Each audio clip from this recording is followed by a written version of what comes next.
Hello everyone and welcome to UGC NET mentor guys. आज की इस वीडियो में हम बात करेंगे how to crack UGC NET JRF exam in first attempt. हम स्पेशली बात करेंगे जून 2025 एग्जाम के लिए। देखो गाइस, मैंने इस एग्जाम को अपने फर्स्ट अटेम्प्ट में क्वालिफाई किया था, तो मैं आपको अपने एक्सपीरियंस के बेस पे बताऊंगा कि मैंने क्या किया था और मैंने क्या नहीं किया था। दोनों चीजें समझना जरूरी है, क्या करना है और क्या अवॉइड करना है, क्या नहीं करना है, कहाँ पे हम ज्यादा टाइम वेस्ट करते हैं अपना और क्या हमें करना चाहिए, ताकि हमारा एग्जाम इसी अटेम्प्ट में, सिंगल अटेम्प्ट में क्रैक हो जाए, आपको बार बार एग्जाम ना देना पड़े। सो डिस्कस करते हैं इस वीडियो में, काफी डिटेल में डिस्कस करने वाला हूँ। आपको चीजें याद नहीं रहती हैं, याद कर लेते हो लेकिन भूल जाते हो, उसके लिए क्या करें, ऐसा क्या करें ताकि हम चीजें भूलें ना। तो इस बारे में बात करेंगे। मेक श्योर आप इस वीडियो को अंत तक देखें ताकि आपको हर चीज अच्छे से समझ में आ जाए। This is about me. जैसे कि आप सभी को पता होगा, अभी तक आपने इस चैनल को सब्सक्राइब नहीं किया, सो मेक श्योर आप इस चैनल को सब्सक्राइब कर लें ताकि आपको अपकमिंग वीडियोस के सभी नोटिफिकेशन मिलते रहें। हम पेपर 1 और पेपर 2 दोनों के बारे में बात करेंगे, दोनों के बारे में डिस्कशन करेंगे यहाँ पर। और आज की इस वीडियो में आपको मिलने वाला है कंप्लीट रोड मैप कि क्या करें और किस रास्ते पे चल के आप इस एग्जाम को अपने फर्स्ट अटेम्प्ट में क्रैक कर सकते हैं। तो चलिए डिस्कस करते हैं। सबसे पहला जो मिथ फैला हुआ है मार्केट में, और I think most of the students को लगता होगा कि हम कोई पेड कोर्स लेंगे तो ही एग्जाम क्रैक होगा। ऐसा बिल्कुल नहीं है। अगर आप कोर्स लेते हो तो थोड़ा सा चीजें इजी हो जाती है, क्योंकि आपको बना बनाया कंटेंट मिल जाता है और टीचर अपने एक्सपीरियंस की बेस पे आपको पढ़ाते हैं, समझाते हैं, कुछ टिप्स एंड ट्रिक्स समझ में आ जाती हैं, तो चीजें थोड़ा सा कन्वीनियंट, थोड़ा इजी हो जाती हैं। लेकिन ऐसा बिल्कुल नहीं कि कोर्स लेने से ही एग्जाम क्रैक होगा। आप सेल्फ स्टडी करके भी एग्जाम क्रैक कर सकते हो और बिल्कुल किया जा सकता है। तो दोनों के बारे में बात करेंगे हम। सो डिस्कस करते हैं। पहले हम बात कर लेते हैं पेपर 1 के बारे में। देखो गाइस, पेपर 1 में आपकी टोटल 10 यूनिट्स होती हैं। अब इसके अंदर सभी यूनिट्स आपको इजी लगें ऐसा जरूरी नहीं है। कुछ टॉपिक या कुछ यूनिट्स ऐसी जो कि न्यूमेरिकल पोर्शन होते हैं उसके अंदर, जैसे मैथ वाली यूनिट होगी आपकी, है ना। इसके अलावा लॉजिकल रीजनिंग के कुछ टॉपिक हो गए और डेटा इंटरप्रिटेशन हो गया। तो हो सकता है कि आपको चीजें टफ लगती हो, आपको लगता है कि बहुत टफ है, मैं छोड़ दूंगा। तो छोड़ना नहीं है, ऐसी गलती बिल्कुल भी नहीं करनी है, आपको छोड़ना नहीं है। जो टॉपिक आपको टफ लगते हैं वो चीजें प्रैक्टिस करने से ही आएंगी। अगर आप डीआई का एक क्वेश्चन लगाओगे पहले दिन तो आपको टफ लगेगा, फिर दूसरे दिन लगाओगे थोड़ा कंपेरेटिवली इजी लगेगा, फिर तीसरे दिन, चौथे दिन, पांचवें दिन, इस तरीके से आपको 10-15 दिन लगातार डीआई की प्रैक्टिस करनी है। तो आपकी इस यूनिट पे अच्छी खासी कमांड हो जाएगी। और डीआई के क्वेश्चन को मैं आपको पहले भी बोल चुका हूँ कि डीआई वही स्टूडेंट्स कर सकते हैं जिनके बेसिक्स क्लियर हो। बेसिक्स का मतलब है कि परसेंटेज के बेसिक्स आपको पता हो, रेशियो के क्वेश्चंस इनके बेसिक्स पता होने चाहिए, एवरेज कैसे निकाला जाता है इसके बेसिक्स पता होने चाहिए। अगर आपको बेसिक्स पता है तो आपके लिए डीआई काफी इजी हो जाएगा। वही सेम चीज मैथ के लिए है। और डीआई करने से पहले मैं आपको सजेस्ट करूंगा कि आप मैथ वाला पोर्शन पहले कवर करें, क्योंकि मैथ में आप परसेंटेज, रेशियो, एवरेज सब कुछ सीख लोगे। उसके बाद डीआई की प्रैक्टिस करो, डीआई की क्वेश्चंस की प्रैक्टिस करो, आपके लिए चीजें कंपेरेटिवली इजी हो जाएंगी। और वही सेम काम लॉजिकल रीजनिंग के साथ करना है कि चीजें प्रैक्टिस करने से ही आएंगी। स्टार्टिंग में चीजें टफ लगती हैं, लेकिन एक्चुअल में जब आप चीजों की प्रैक्टिस करते हो, बार बार रिवाइज करते हो, तो चीजें इजी हो जाती हैं। सिंपल सा फंडा है, आप याद करो 17 का टेबल, 18 का टेबल, 19 का टेबल, जो पहाड़े होते हैं आपको बचपन में बहुत टफ लगते थे, लेकिन जब एक बार इनको पढ़ लेते हो, आप याद कर लेते हो, बार बार करके, कुछ भी करके आप बार बार जब इनको याद कर लेते हो, तो फिर चीजें आपके लिए थोड़ा सा कंपेरेटिवली ईजी हो जाती हैं। तो वही बात है कि आपको स्टार्टिंग में चीजें थोड़ा सा टफ लगती हैं, लेकिन बाद में जब आप इन चीजों को गो थ्रू करते हो बार बार, तो चीजें फिर इजी लगना स्टार्ट हो जाती हैं। तो पेपर 1 में टोटल 10 यूनिट्स हैं और इन 10 के 10 यूनिट्स को आप इस तरीके से अप्रोच कर सकते हो जो मैं आपको बताने वाला हूँ। दैट इज, आपका जो पहले अप्रोच करने का जो पहला स्टेप होना चाहिए, दैट इज सिलेबस। आपको सिलेबस बहुत अच्छे से गो थ्रू करना है। जो सिलेबस दिया गया है, ऑफिशियल सिलेबस जो है यूजीसी नेट का, आप इसको डाउनलोड करिए। यूजीसी नेट गूगल पर लिखो, यूजीसी नेट ऑनलाइन, इस तरीके से वेबसाइट आ जाएगी और वहां से आप डाउनलोड कर सकते हो। अदरवाइज हमारी ऐप से भी डाउनलोड कर सकते हो, ऐप के अंदर भी सिलेबस अवेलेबल है। तो पहला काम करना है सिलेबस को गो थ्रू करना है। दूसरा काम करना है पीवाईक्यूज।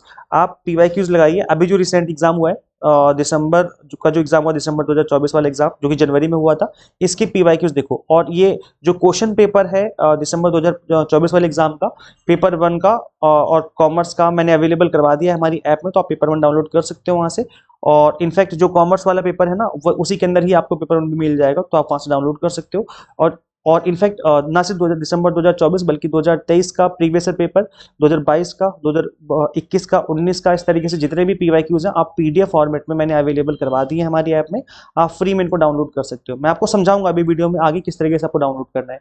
तो करना क्या है, आपको पीवाईक्यूज लगाने हैं पिछले 2-3 साल के। और जब आप पीवाईक्यूज लगाएंगे तो वहां से आपको आइडिया लग जाएगा कि किस तरह के क्वेश्चन पेपर बनते हैं और किस तरीके से आपको इन क्वेश्चंस को प्रैक्टिस करनी चाहिए, आई मीन किस तरीके से आपको टॉपिक्स को प्रिपेयर करना चाहिए। मैंने भी यही किया था, मैं अपना एक्सपीरियंस बता रहा हूँ आपको, जब क्योंकि मैंने इस एग्जाम को फर्स्ट अटेम्प्ट में क्रैक किया था तो उसका सिंपल सा फंडा यही था कि मैंने पीवाईक्यूज को गो थ्रू किया था कि किस तरह के किस लेवल के क्वेश्चन बन रहे हैं, और उसी तरीके से मैंने अपनी प्रैक्टिस जारी रखी, टॉपिक्स को उसी तरीके से पढ़ा जिस तरीके के क्वेश्चन आपको हमारे पीवाईक्यूज में पूछे गए थे।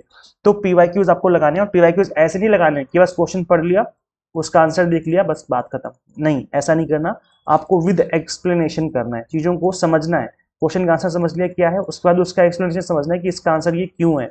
इस तरीके से आपको पीवाईक्यूज लगाने हैं। जब आप इस तरीके से लगाओगे तो जब जब आप एक क्वेश्चन को समझोगे, इस तरीके से डिस्कस करोगे, अपने आप से अपने आप से समझोगे चीजों को, एक्सप्लेन उसका एक्सप्लेनेशन समझोगे, तो इस एक क्वेश्चन की वजह से आपके 5 क्वेश्चन साथ के साथ तैयार होते जाएंगे। मतलब कहने का है कि जब आप किसी टॉपिक का एक्सप्लेनेशन समझते हो तो उसके आसपास की जितने भी इंपॉर्टेंट चीजें वो आप समझ जाते हो, और फिर उस टॉपिक को समझना, याद करना, उसके ऊपर बने हुए क्वेश्चंस का आंसर करना बहुत इजी हो जाता है।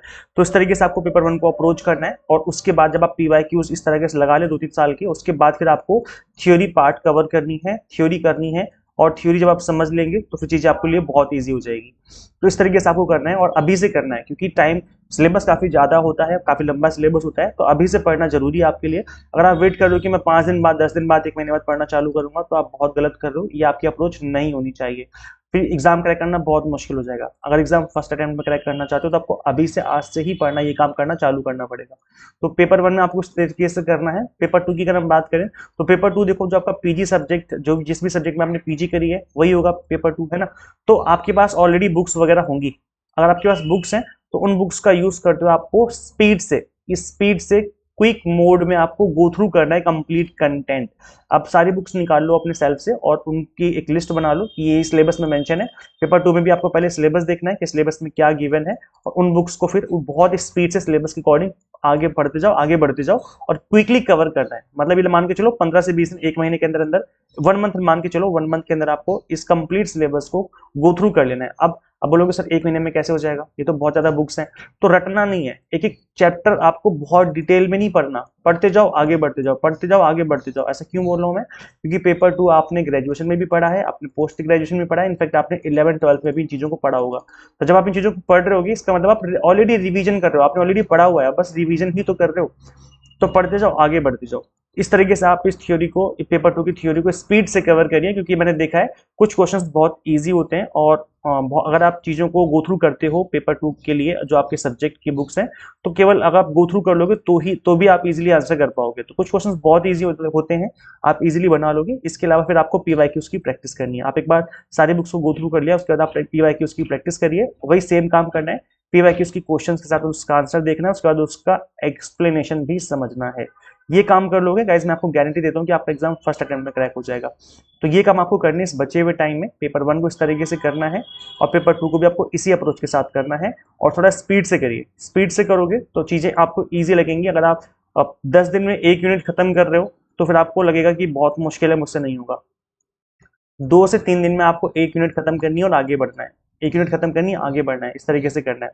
अब देखो पेपर 2 में आप इस तरीके से कर सकते हो। पेपर 2 में आप देखेंगे कि टोटल 10 यूनिट्स है ना, और एक यूनिट को अगर आप 3 दिन देते हो तो टोटल कितने हो गए, 30 डेज हो गए भाई। एक यूनिट को आपने 3 दिन में खत्म किया, तो 10 यूनिट को आप कितने दिन में खत्म कर लोगे, 30 डेज में खत्म कर लोगे। मतलब एक मंथ में आपको पेपर 2 की कंप्लीट थ्योरी की रिवीजन कर लेनी है, गो थ्रू करना है उन बुक्स को जिससे आप पढ़ रहे थे अभी तक, पीजी बुक्स को जो भी आप पढ़ रहे थे। अगर आप सेल्फ स्टडी कर रहे हो तो मैं उस केस में बोल रहा हूँ, नहीं तो अगर आप अपने कोर्स एनरोल किया हुआ है तो फिर आप कोर्स से पढ़िए, कोर्स से स्टिक रहिए। और क्योंकि ये एक कॉम्पिटेटिव एग्जाम है, तो सिर्फ कोर्स पे निर्भर नहीं रहना है कि कोर्स से ही सब कुछ आएगा, ऐसा नहीं है। ये सिलेबस में कहीं से भी कुछ भी डाल देते हैं, सिलेबस के बाहर से भी 2-4 क्वेश्चन बन जाते हैं कई बार।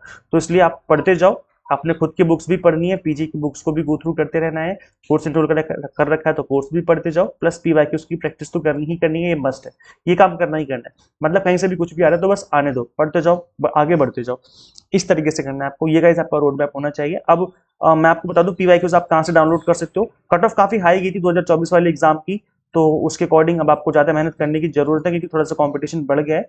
और कंपटीशन इस वजह से भी बढ़ गया क्योंकि अब यूजीसी ने बोला है कि जो 4 ईयर एफवाई यूपी वाले स्टूडेंट्स हैं वो लोग भी अप्लाई कर सकते हैं यूजीसी नेट एग्जाम में, और जेआरएफ के लिए वो भी कॉम्पीट कर सकते हैं, वो भी डायरेक्ट पीएचडी कर सकते हैं। तो इसलिए, और गाइस देखो यहाँ पर आप सिंपली इस वाले टैब के अंदर आना है आपको। यहाँ से आप फ्री में PYQ डाउनलोड कर सकते हो। Exam mentor app Google play store से इंस्टॉल कर लो अपने मोबाइल फोन में, और आपको होम पेज पे दिख जाएगा syllabus PDF and free study material. इसी सेक्शन में आपको PYQ की PDFs मिल जाएंगी, तो आप यहाँ से सिंपली डाउनलोड कर सकते हो और गो थ्रू कर सकते हो। पेपर 1 की तो अवेलेबल है, तो वो डाउनलोड कर सकते हो। इसके अलावा कॉमर्स मैनेजमेंट की भी अवेलेबल है, तो आप उनको भी डाउनलोड कर सकते हो। अगर आप कोर्स इनरोल करना चाहते हो तो वैसे एग्जाम टारगेटेड प्रिपरेशन हम भी आपको करवा रहे हैं। और रविदास, अभी गुरु रविदास जयंती ऑफर है, आज जयंती है, तो आज इसके ऊपर हमने ऑफर चलाया हुआ है। फ्लैट 20% डिस्काउंट आपको देखने को मिला है। डबल धमाका ऑफर है, मतलब आपको डिस्काउंट के साथ साथ आपको फ्री मॉक टेस्ट भी दिए जा रहे हैं। गुरु 20 कूपन कोड है, इस कूपन कोड को अप्लाई कर लेना, तभी फीस रिड्यूस होगी। कूपन कोड को अप्लाई करना मत भूलना, कूपन कोड को अप्लाई करना है, तभी फीस आपकी ऑटोमेटिकली रिड्यूस हो जाएगी। और हम भी आपको अपने प्लेटफॉर्म पर एग्जाम टारगेटेड प्रिपरेशन करवा रहे हैं। पेपर 1 की, कॉमर्स की, मैनेजमेंट की एंड पॉलिटिकल साइंस की प्रिपरेशन करवा रहे हैं। और यहाँ पर इन सभी कोर्सेज में मैं आपको न सिर्फ पढ़ाता हूँ बल्कि याद कैसे रखना है लंबे टाइम तक वो भी बताता हूँ। टिप्स एंड ट्रिक्स के साथ मैंने चीजें यहाँ पर कवर करी हुई हैं, तो चीजें आपके लिए कंपेरेटिवली ईजी हो जाएंगी। चाहे आपका न्यूमेरिकल पोर्शन हो, मैथ हो, लॉजिकल रीजनिंग हो, या कोई थ्योरी पोर्शन हो, मैंने सभी चीजों को लॉजिक के साथ और टिप्स एंड ट्रिक्स के साथ समझाया हुआ है। तो कंप्लीट जो कंटेंट मिलेगा आपको बाइलिंगुअल मिलेगा, 100 मॉक टेस्ट मिलेंगे प्रैक्टिस करने के लिए, एंड PDF नोट्स मिलेंगे जिसके थ्रू आप multiple time revision and practice कर सकते हो। इनफैक्ट PDF नोट्स आप डाउनलोड भी कर सकते हो। तो फटाफट से अपने मोबाइल फोन में Google play store exam mentor के नाम से ऐप है, इसको इंस्टॉल कर लीजिए। अगर आप iOS यूजर है तो उसका लिंक भी आपको इसी वीडियो के description box and comment box में देखने को मिल जाएगा। So thank you so much for watching this video. Share जरूर करें इस वीडियो को ज़्यादा से ज़्यादा अपने सभी फ्रेंड्स के साथ, and subscribe for UGC update and assistant professor job updates. मिलते हैं हम लोग फिर नेक्स्ट वीडियो में। Till then keep watching UGC NET mentor. Thank you so much.